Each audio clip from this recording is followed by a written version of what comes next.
You've not got mail. All this and more coming up on This Week in Retro. High-resolution color graphics. This land of high technology. The revolution in technology that made the information age possible. Those kids are not afraid of computers. The screaming is silenced. A major dial-up ISP announces it's ceasing operations. Greetings, mortal. Are you ready to die? Heretic and Hexen have been remastered and expanded. And retro retail. We discuss retro shops, big and small, including the changes to the landscape right here in Australia. All this and more, including updates on FPGA Mister and the Spectrum Next Kickstarter, coming up on this week's show for the week of Saturday, the 16th of August, 2025. Up-to-date news for out-of-date tech. Hello, everyone. Hello, twirlers.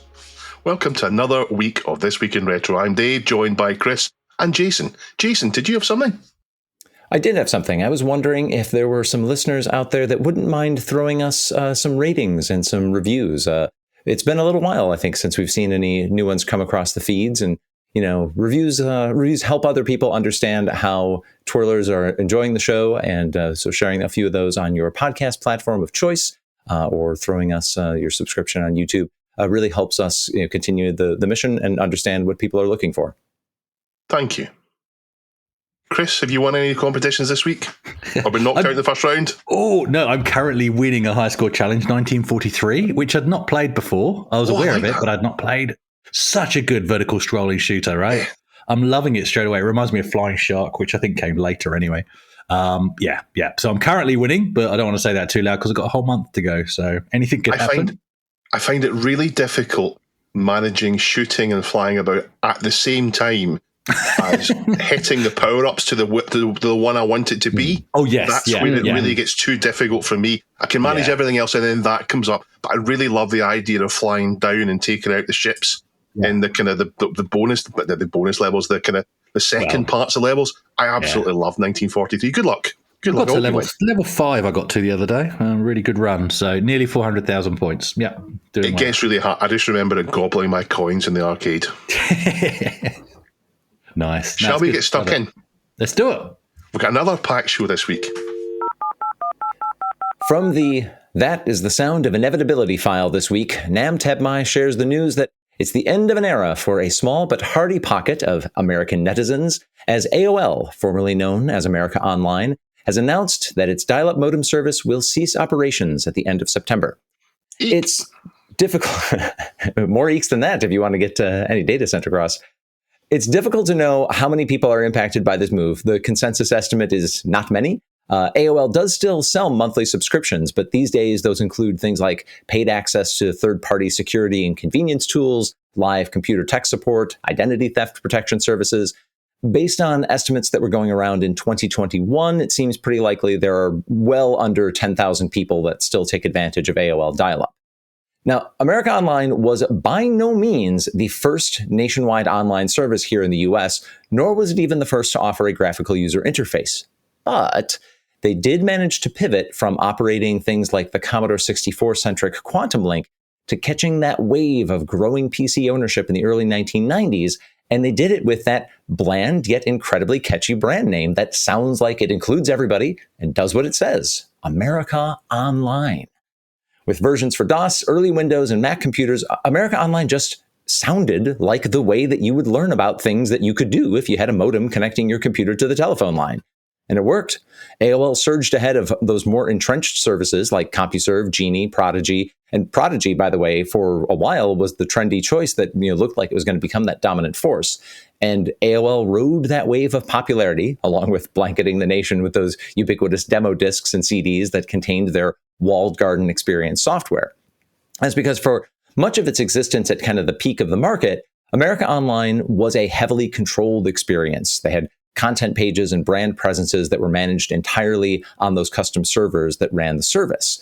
And that interface with graphics and sound, and yes, that you've got mail prompt and all that, it was a much easier on-ramp for most people who would have been really intimidated by the cold prompt of a Unix server or the sometimes chaotic experience of going on a local bulletin board system. Now, today, we have that popular cluster of social media apps and browser tab equivalents, and those make up the majority of most people's online experiences. But at one time, it was the AOL menu interface which kept people on track and rarely lacking for digital stimulation in the form of new friends, marketing content, or online flame wars. For many, many people, AOL was the gateway to email, live multi-user, and person-to-person chat, and to ultimately the web browser and the wider World Wide Web. So, guys, what was your progression from standalone computer to connected citizen? Was it university, BBS, ISP in the UK, or some other option I haven't thought of? For me, I didn't really dabble with dialing anything up until I had my P100, and it was Virgin Online, I think it was called, run by Virgin, and then later on swapping over to Eurobell, and then Xstream, which was an ad-supported free ISP. So instead of paying a monthly fee, you had to use their browser, and a section of the browser was set aside for their ad banners, and that's how they made the revenue instead, which was much nicer. Keeping in mind, in the UK, we not only paid for the ISP subscription, but we paid per minute to use the telephone line. So it wasn't cheap to get online. Yeah, I saw it first at the end of the 80s in school, and then in the early 90s in university. But when I connected myself, I think it was BT Internet, the very first one I used. I'm not quite sure. And it was expensive. And then it kind of evolved, and you ended up with these complicated tariffs where you could connect for 60 minutes, then disconnect, and it only cost a few pence. And then finally, Red Hot Ant, for some reason it was called Red Hot Ant, was the first unlimited dial-up that I had. And it ended excitingly because they ended up raided by the police and going to jail. So that was quite interesting. Of course, followed by free dial-up through Telewest, which Blue Yonder, then Telewest, which is now Virgin Media, and then finally broadband through a cable modem. But Red Hot Ant, yeah, amazing. I need to learn more about that one. I just remember boring things like Demon and stuff like that. Red Hot Ant, that one got behind me. Yeah, I personally went from local BBSs to a local dial-up service that provided an internet gateway, first through a CNET Amiga BBS interface and then through a Unix shell prompt. And eventually I was able to get, SLIP and PPP connections, dial-ups from them. And then at my university, like Northwestern actually put Ethernet in all the dorms the year I arrived. But because Amiga Ethernet cards were so expensive, I was never able to take advantage. So once I moved off campus, I had to struggle again with dial-up. While I was living in an apartment nearby until 1999, when I was finally able to get DSL service into my home, and mercifully have never had to look back. The fact that there are still people using dial-up today is a testament to a few things. One, the notion that, there are still people who live in areas that are served by copper telephone lines, but for whom convenient broadband is still out of reach, would require equipment they don't particularly care to put on their homes, like those bigger commercial satellite internet dishes, or just simply never became a priority for them. And in much the same way that some people prefer still getting their news from newspapers, and they write letters by hand, and they take notes exclusively in a paper notebook, it's easy to imagine that there could be a few people out there who have fought against the trade-offs of that always-on society we live in by limiting their digital consumption to just those things that they can get on a part-time connection that clocks in about 6 kilobytes per second if you're lucky, and has a certain appeal to it. It's also a testament to the stickiness of subscription services. Patreon.com/thisweekinretro, where dial-up ISPs were really aware of this, and they sought to use that stickiness to their advantage, even in the face of what I'm sure they knew was imminent broadband growth in the US. If you remember PC sales in the US in the late 90s and early 2000s, you remember those heavy subsidies that were available in exchange for a 2-year commitment to a dial-up service from one of the major national ISPs. They wanted to keep people on their service, but they wanted to keep them from jumping ship to DSL, cable, internet service providers by seeming like they were just a built-in, completely natural extension of the computer itself. Now, America Online shutting down its modem connections is not the complete and utter end of dial-up service in the US. MSN, for example, still offers it, takes new subscribers, $21.95 a month or $179.95 a year. There's also a discussion from not too long ago in the retro computing subreddit, which I suspect is going to get revived. We'll link to that as well. But losing AOL means the impending end of an era for the business model, which made these national dial-up services feasible in the first place. Back when there were, a dozen or whatever competing national service providers, they weren't all buying up a bunch of modems and setting up their own brand modem banks in cities and villages across the US. There were business-to-business outfits that maintained those modems and leased out the connection services to the multiple ISPs. So losing AOL's lease is not good news for the people behind that model. Now then, have I made you guys nostalgic for the dial-up experience, getting those warm feelings for the days that computers would just literally scream at each other over copper wiring? Yeah. And it reminded me, that screaming reminded me of loading from tape on my Amstrad CPC. Did the Commodore 64 scream at you when you loaded from tape? Or did it silence isn't it? It's silent. I think it was quiet, yeah. I think so, yeah. Silent as well. Yeah. The Spectrum and the Amstrad CPC screamed at you. I miss the kind of curation. The internet is curated for us now by places like Facebook and Reddit and Twitter and Bluesky and all the rest of it. And their curation is not for my benefit. Their curation is for their benefit. AOL, I accept, wasn't for my benefit entirely, but it felt a little bit less predatory that way. It felt a little bit, this is really for you. But the main thing I miss is the way that dial-up caused me to be with Usenet and with email and with looking at things and downloading things. You didn't spend your time online. You connected, you grabbed what you wanted, you sent your messages, you grabbed new headers, and then you disconnected. And then you looked through the headers and you marked which Usenet ones you wanted to read, and then you connected again and you downloaded those, and then you downloaded again later, you connected again to send your replies. And it made the internet less of just a continuous blob. These days I can sit down on the internet and I don't know how long I'm going to be there for. I could sit down for just 1 more minute and those 1 more minutes add up.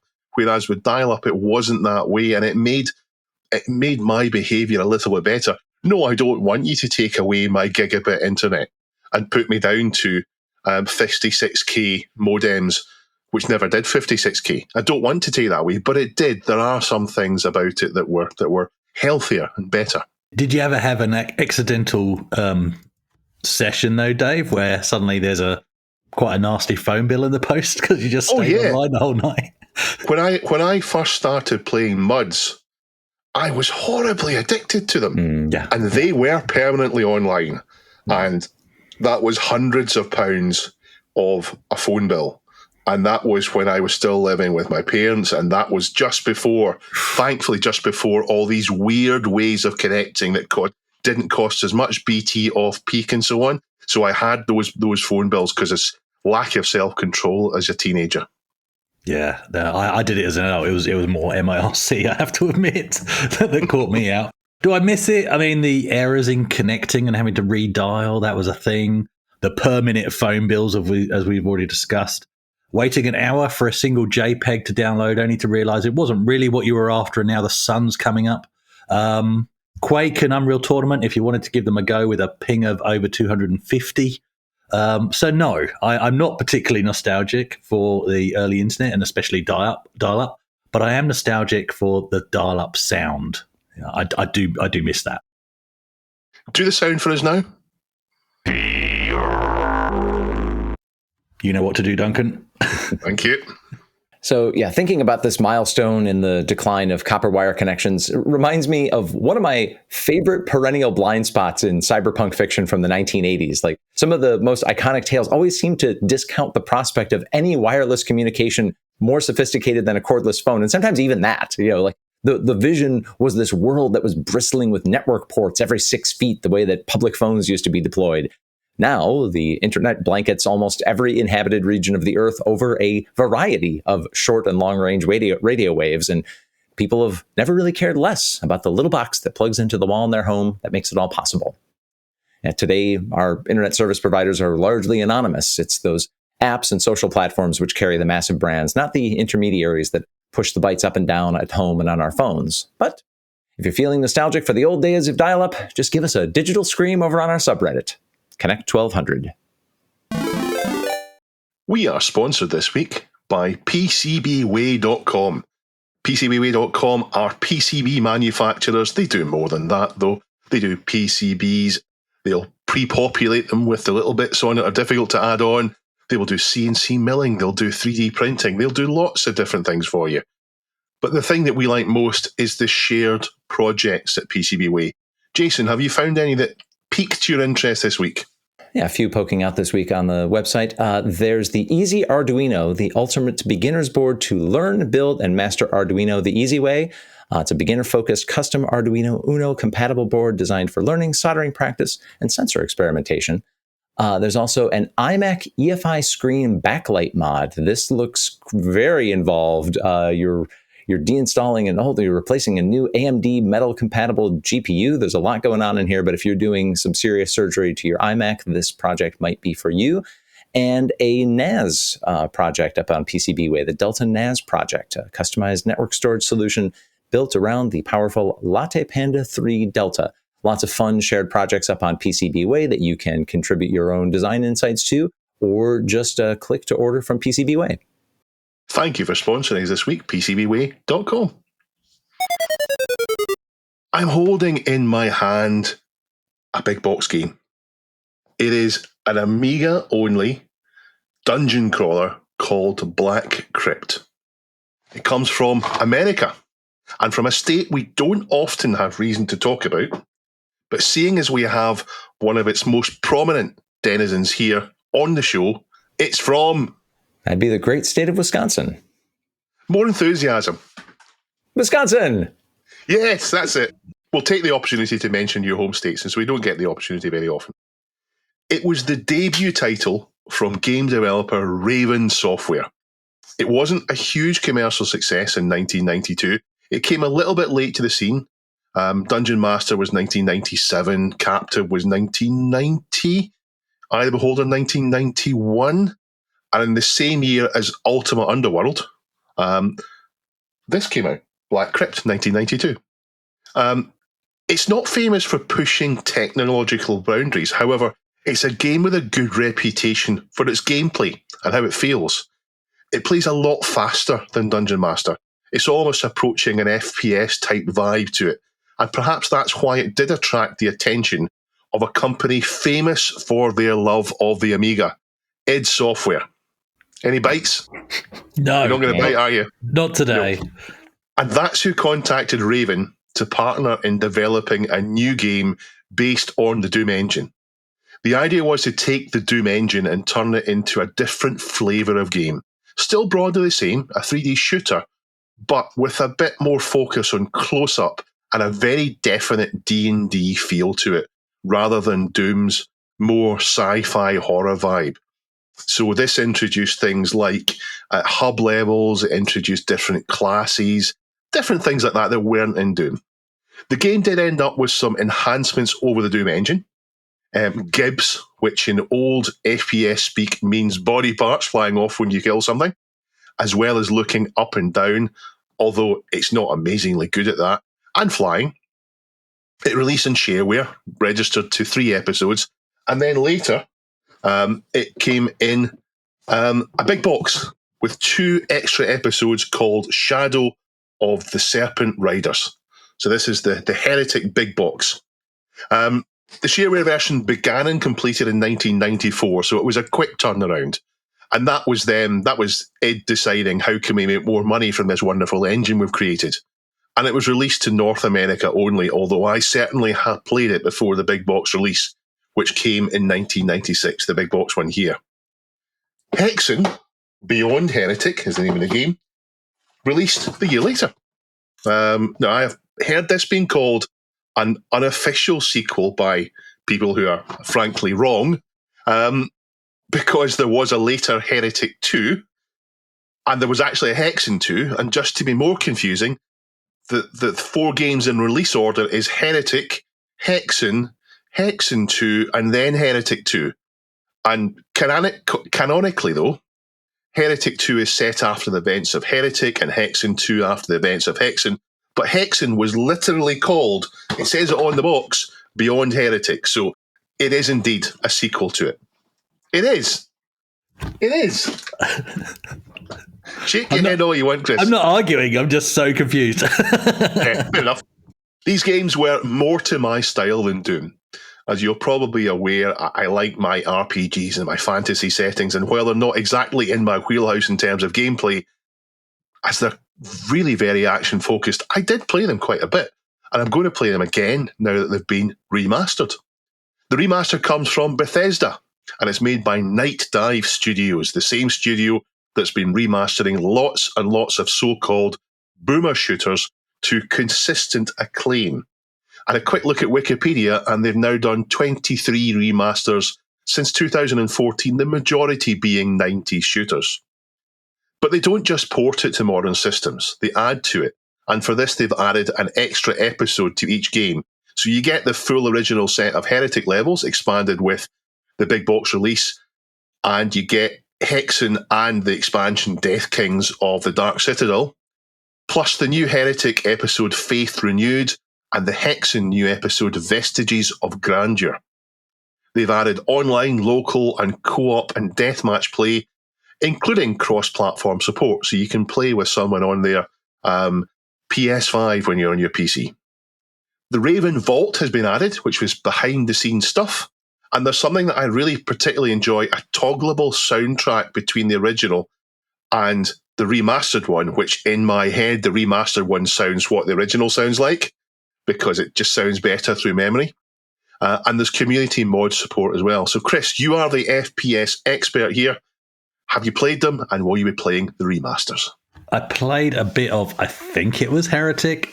I'm pretty sure it was Heretic. So you've kind of confirmed it, because I'm sure it was a shareware episode, not a full game. And I love the style. I love the fact that it wasn't the sci-fi shooter like you've already touched on, and that it was this sort of fantasy setting. But I didn't even play just the shareware episode all the way through to completion. I just had sort of a poke at it. And I even remember installing it on, because I was the admin at work, and installing it in one of the computers on the network for an administration assistant. I can't remember her name, but literally she went for a period of not having any work to do. So even her manager knew that she was just sitting there playing games, and this was one of them that I set up. So she got further through it than I did. These have always been on my one day I'll play through those lists. So I think this remaster is actually a perfect excuse for me to do exactly that. I think this will be a really good way to do that. It does make me think, though, it's interesting that they've done these remasters, because when Doom the Dark Ages started being teased, part of my conspiracy theory on that was, is this Hexen / Heretic? But they didn't have the guts to run with those lesser-known franchises, and they wanted to make good on the Doom franchise. So that's been my theory all along. So it'll be interesting to see if these are successful, if there's a new Heretic or Hexen game on the horizon. Now, Jason, you're the Wisconsin expert here. Have you ever been to Raven Software's headquarters? Yeah. Well, fun fact, I can practically see the Raven Software offices from my house. And yeah, actually, in the 2000s, when I was involved with the local chapter of the International Game Developers Association, Raven would sometimes host our meetings. So, like, we did not get to tour the facility, but they had a nice big conference room, and it, fit a few dozen nerds in it, and we'd talk about the industry such as it was. And yeah, I do like shooters that have a bit of flavor and or story to them, like Duke 3D and Sin. So maybe I am exactly the kind of person who should have given Hexen and or Heretic a try and should look into it now. Thinking about that game order thing, is this like the discourse around Terry Pratchett novels, where it's like, oh no, you can't read them in this order, you need to read them in this order too? Is that how we sort through? What'd you press that button for? Read the Terry Pratchett books in the order they were published. The end. All right. We're just saying whatever. Have a fight in the comments if you like, people. Well, there's a chance you already have this remaster, because if you already own the GOG, the Xbox Store, or the Steam Store version, you'll get a free upgrade. So go and do some smiting.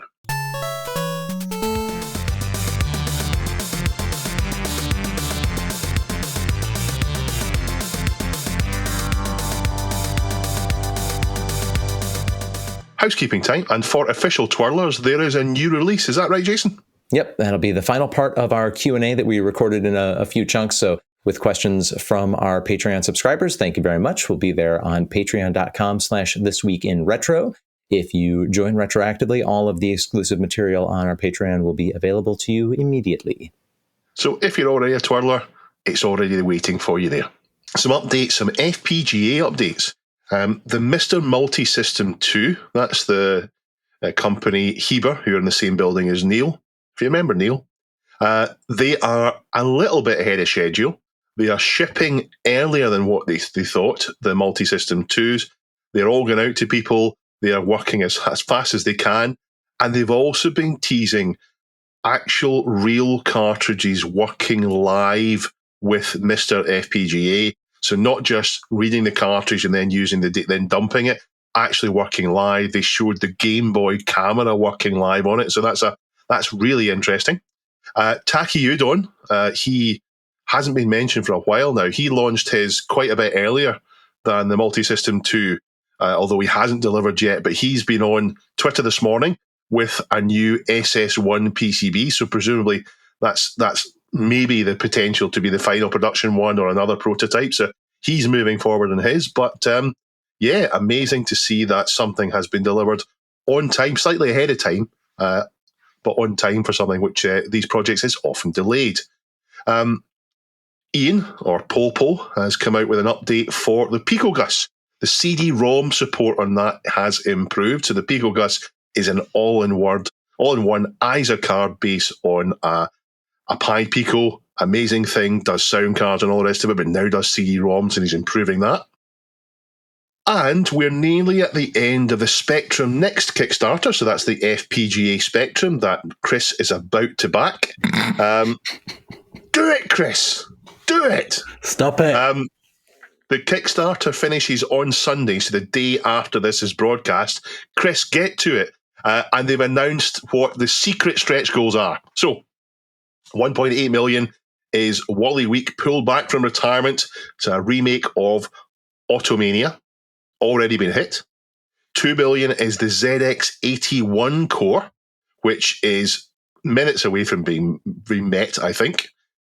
And the big deal is the one at 2.5 million. And I don't know if they will meet this or not. The last few days of a Kickstarter, things really take off, so they might make this. And this is the Amstrad CPC core for your Spectrum Next. What an upgrade that would be, turning a Spectrum into something even better. There's also one at 2.7, Doom Dark's Revenge, so that's a sequel to Lords of Midnight. And finally at 3 million, which is a real stretch, a new Monty Mole adventure for the Next. After recording, we found out that the stretch goal for the CPC core was changed to 6,000 backers, which has now been met today, Thursday, the 14th of August. So if you back the Spectrum Next Issue 3, you'll get the CPC core. So we thought we'd put that little edit in, just so nobody misses out. Back to the normal show, back to the future past. In actual other news, BBC dive into Forgotten Internet, so Active Barracuda 50, links us to a BBC article on what they call the Forgotten Internet, the early web. AOL. Yeah. And Twirler Polymat has made a 3.5-inch floppy disk from scratch, thanks to Necessary Score 4270 for linking us to it. Have you seen that yet? I skipped through it because I did skip to the end to see, can I deposit bytes and read them back? I haven't had a chance to watch it. Yeah, it's absolutely amazing video. It's I watched it as soon as it came out. Video was on fire though. So many views. It's his biggest video so far. It's only a day old. By the time this comes out, this episode comes out on Friday, it'll have been in all your feeds anyway, because it's one of those videos that really takes off. It's so exciting, but it's such a good video. And it's successful. I won't say how successful it's successful, but I just love the idea of this steel floppy disk. Drake on Mallard, and that's your one time of getting your name pronounced correctly, Drake on Mallard, links us to an Amiga-based flight sim cabinet from Facebook Marketplace. It's a huge sit-in thing, enclosed for 2 people based on an Amiga 600, the tiniest Amiga in the biggest box. That's crazy. It is the 50th birthday of the MOS 650T this year, and G7VFY links us to a Hackaday article celebrating it. And Projecto linked us to a Video Game History Foundation video where they have acquired the rights to the magazine Computer Entertainer, and they say it now belongs to everyone. That's the way copyright should go. Belongs to everyone. Dominic Beasley wants a bit of the light that's being shone on the C64 and ZX Spectrum to shine on the BBC Micro. And that's why he's making an FPGA-based Beeb. There's a link to his video there. I can't remember who linked that, sorry. And you can see his progress there. There's loads more in the subreddit. Thank you very much for submitting articles to it. It's a great place to go and have a browse through when you've got a spare 5 minutes, or if you're an admin assistant with literally no job to do, you can spend your whole day on it, Chris. It's true. And that would be at reddit.com/r/thisweekinretro. Good point. Around this time last year, during my UK trip, I think I've mentioned that before, I visited the tiny city of Wells in Somerset. You may know it better as the fictional village of Stamford from the movie Hot Fuzz. There I stumbled across a shop called Insane Games, where I purchased a copy of Saboteur 2 for the Spectrum. But more than that, I got chatting to the guy working there behind the counter, who said Clive Townsend himself pops into the shop regularly, and then he proceeds to show me the signed Saboteur poster that they have hidden out the back with a personal message for them, and how the guy that I was talking to had actually helped with some of the music for one of the re-releases as well. You're probably not going to get that kind of an encounter at CEX or any other large franchise. And look, CEX is a great store for certain kinds of retro. I'm not knocking it at all. And let's not forget that Stuart, aka Generation Pixel, a good friend of ours and regular contributor. We went to drinks with Stuart, and he's a regular contributor to this show as well in terms of the subreddit. And he works for CEX, and he certainly knows his stuff. I've mentioned a few times that while the UK enjoys having a CEX store in almost every town, Australia does not. We have a handful, and they're all over east, and that's a very long way for me and anyone else that lives in Western Australia. I seem to remember when it was you, me, and Neil, we pointed out that Australians don't have sex. It's true. Yeah. Although we have lovely beaches, so I don't know. Don't know how those two go together. Carry on. What does fill the void, thanks Dave for that segue, what does fill the void of CEX are, charity shops to a degree, e-waste recycling shops and cashies, and of course independent retro game shops. What we do have in almost every shopping centre, though, is EB Games. EB Games, while having its own struggles, has managed to survive for the most part, while stores like Game, for example, have, rose and fell. They've always sold the latest in games, and for a very long time, EB Games this is, they also offered trade-ins on old games, and they sold them on. But back in, I think it was around 2021, 2022, things changed. They made an announcement and they basically stopped trading or selling games for anything other than the current generation of console or the generation before. So during PS4, PS3 and PS4, nothing prior to that. So, they'd not really had that much legacy stock by this point anyway. It's not the kind of place you go hoping to pick up a PS1 title, definitely, and maybe even a PS2 title would be a struggle. So it was a natural progression. But alongside that change, they merged with Zing stores. So now their shops are basically kind of half the store is gaming and the other half is pop culture. But I think they've realized a couple of things. The first thing is that with the demise of physical media, they won't have a product to sell before long. And the other is the fact that there's actually money in retro. And so the news has been bubbling for a while now, and now it's a reality that EB Games once again supports retro games. They buy them, trade them, they sell them. And in fact, my local store, I happened to go down there this week, and it has a splattering of them from PS2 and Wii titles through to PS3 and Xbox 360, all in a nice small section with a nice pre-owned retro sign above those shelves. And of course, in a separate area, they still also do their trade-in PS4 and PS5 titles and Xbox One and all of that. So there's a link to this news in the subreddit shared with us by Thunder5150, and it lists what EB games are now trading in. I won't read the whole list, but basically it's everything as far back as the NES and the Master System, every PlayStation you can think of, and the original Xbox. They also list the original Game Boy, the Game Gear, the PSP, and the N-Gage really obscurely, but there's no mention of the Atari Lynx. What about the GX 4000? Nope. Nope, nothing like that. What's the point then? I know. There's no mention of Atari at all, or Commodore, or Sinclair, or anything like that. And there's no mention of big box PC titles either. I get that, because if it's a big box PC title, how do you know it's complete? How do you know the discs work? Where if it's a console cartridge, it's so much easier to test. The activation key issue alone would keep me from wanting to do that business. Yeah. You'd almost have to sell it just as the collector item, and maybe that's where this will go eventually. But Yeah, that is exactly right. And look, to be fair, EB Games, even when they weren't supporting retro, they did stock the C64 Mini, the A500 Mini, the Atari Flashback, and the 2600 Plus. All of those products. And you can still order the Atari cartridges, the brand new ones from their website. So they'll still happy to get those in for you. And in fact, me spotting the C64 Mini at an EB Games was part of the catalyst that brought me back into this hobby in the first place. Can't forget that.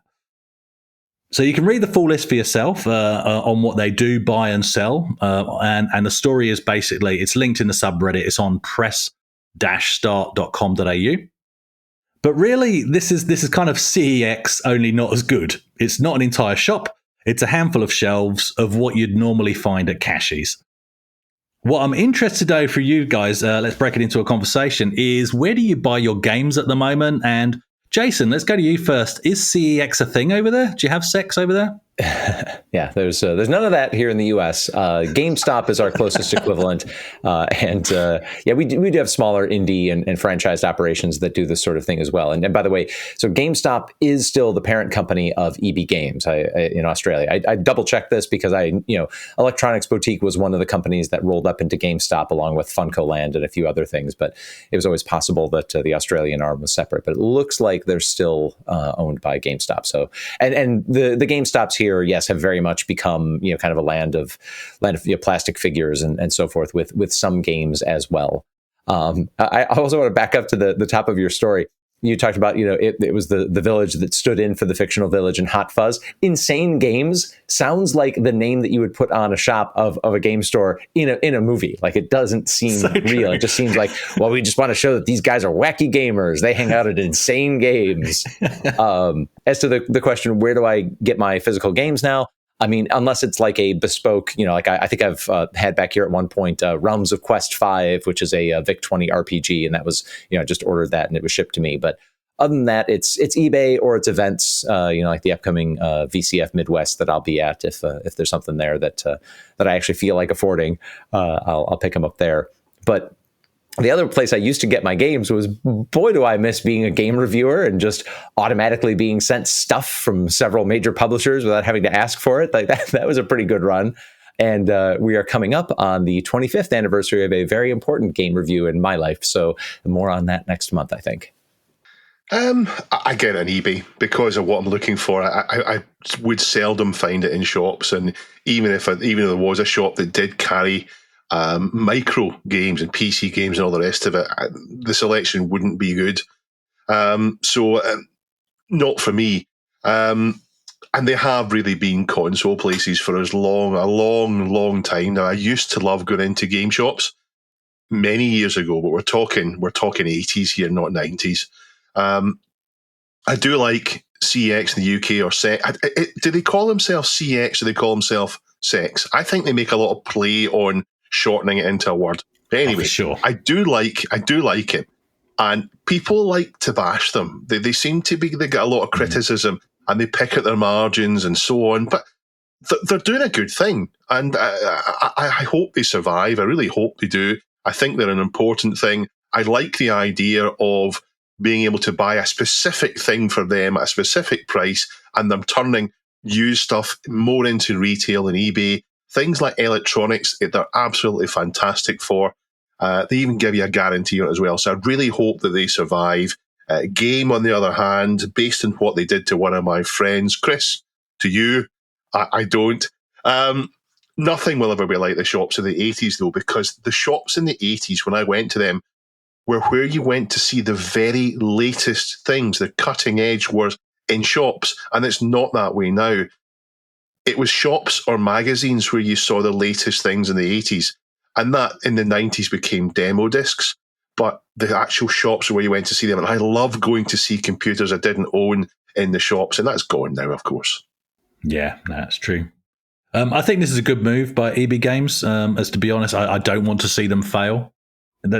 These shops are going to be what future generations have nostalgia for, right? So let's try and keep them around. But I say that only if, when they're dabbling into retro games, only if this is done in such a way that does not encroach on the fantastic specialist retro game shops that have put in the hard yards, family businesses that offer a fantastic service with proper in-house knowledge and passion. In Perth alone, we have Byron, who runs 8-Bit Anarchy in Midland, and he's recently moved into a new, even bigger shop. Well, the guy's a legend. I got my Atari 6 switcher Woody from him. And in fact, his new shop is as big as an EB game store, but it's all retro, right? Paul and Dario, they run Beyond Retro in Morley, stunning shop in the indoor markets. And that's where I got my boxed Atari Jaguar. Mad Retro in the railway markets in Gosnells, that's run by Sinner, and that's where I got my boxed Philips G7000 and my Battle Station 2 joystick. And there's also Retro Collect in Mount Norley, and unfortunately I don't know the name of the guy that runs that, but I wanted to put the names with these shop names because for me this is what's important. These are family-run businesses. They put their livelihood on the line to have this as their employment, their passion. Dave? If our listeners wanted to find out what's in their local area, where would they go, Chris? I reckon retro.directory is a fantastic place to find out about these kind of shops. Did you go there last week to add that place you were supposed to? So anyway, closing the story now.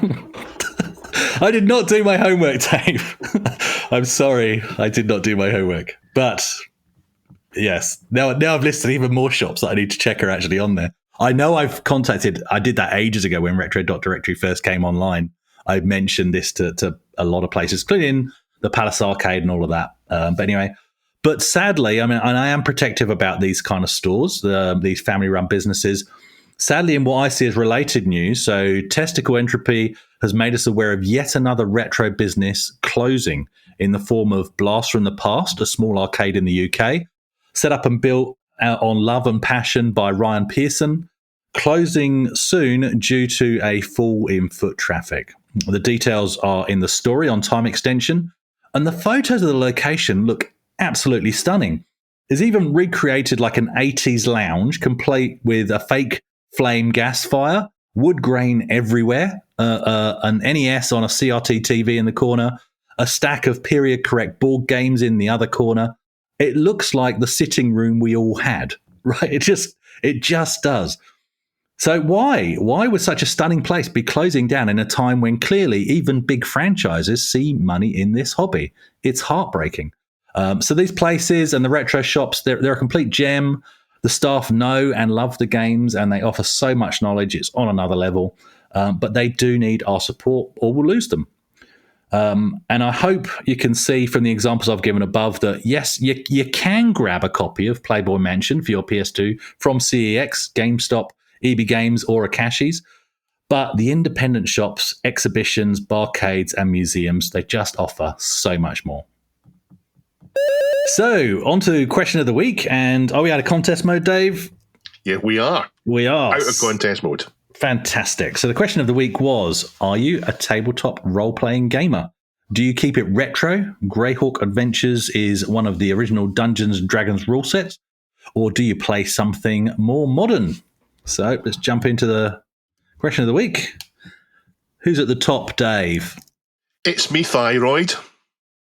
And It's Me Thyroid says, no interest in role-playing games, but very interested in board games of old TV shows. I thought this was really interesting. Ooh. Beyond 2000, Murder, She Wrote, Sale of the Century, and Countdown.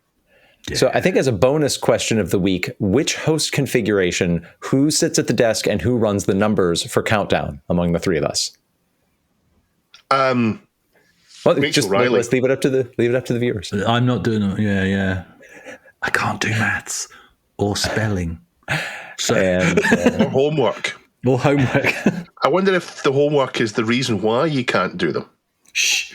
Who was number 2, Jason? yeah, that was File System Check It with I played Warhammer in the early 90s, but looking at it now, it's unrecognizable. They've spent too much time monkeying with the factions, and the world doesn't make sense anymore. I love that Warhammer is still popular. My boys are into that. Nabu TRS80 Mad, that's your name. Was a very big paper-based role player in the past. Not so much now due to time. Do enjoy the modern board games though. Yep. Robert Crowther says he's playing a Ravenloft campaign. I'd forgotten about that setting. With a group, we meet a weekly meeting. Weekly meet up a local pub. I'm a monk. I punch things repeatedly. We're close to the end now, but summer holidays have made it hard for everyone to get together recently. No. Aringus had a really detailed answer here. Avid player of TTRPGs, have been since 1981 when I was declared the Dungeon Master by my friends for the crime of being the gobby one, i.e. I talk a lot. Aringus currently running a D&D 5th edition 2024 rule set at my local club, the Roleplay Haven, which I'm the branch manager of. Goes on, have recently played Dune, Coriolis, Warhammer Fantasy Roleplay 4th edition, Imperia Maledictum, many, many more. Great detailed answer here. Thank you for that, Aringus. This week's question of the week. Shout out your favourite retro shop or location, even if it's a preferred eBay seller or a brick and mortar store full of nostalgic gems. Give them some exposure and make sure they're on retro.directory as well. Chris. Yes. So go to reddit.com/r/thisweekinretro to answer that question. And we will see you next week. And as Jason asked you at the start, we would love it if you would give us a review to let other people know about the podcast. Please do it. Thank you. Goodbye. Dave's waving. I'm waving. So wave. Thanks all. Bye.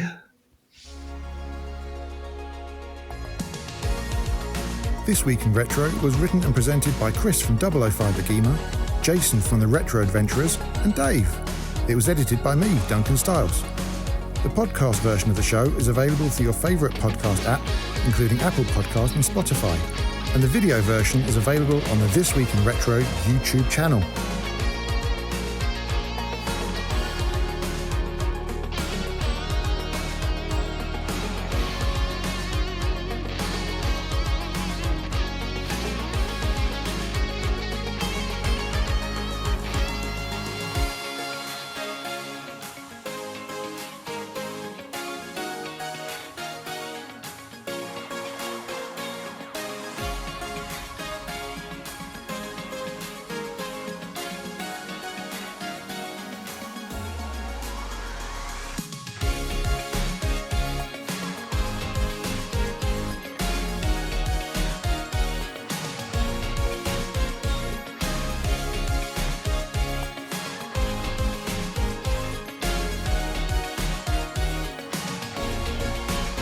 Join our community subreddit at r/thisweekinretro to suggest and vote on the stories we cover on the show. Please give us a like and subscribe to help us reach new viewers. If you enjoy our show and would like to support it, then please check out the link to our Patreon page in the show notes or description. Thank you for listening, and we'll see you next time for more up-to-date news for out-of-date tech.